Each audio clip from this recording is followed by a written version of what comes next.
ചെയ്യാൻ കഴിയില്ല എന്ന് ഉറക്കെ പ്രഖ്യാപിച്ചുകൊണ്ട് വരുന്ന 11-ാം തീയതി കോട്ടക്കലിന്റെ മണ്ണിൽ ചരിത്രം കുറിക്കുകയാണ് PDPയുടെ 10ാം സംസ്ഥാന സമ്മേളനം.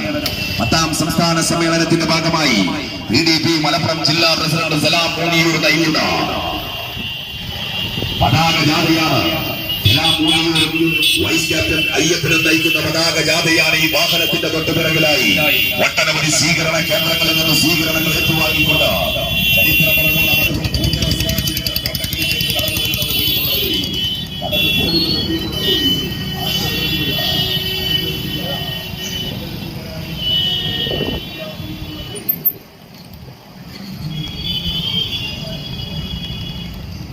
Bueno.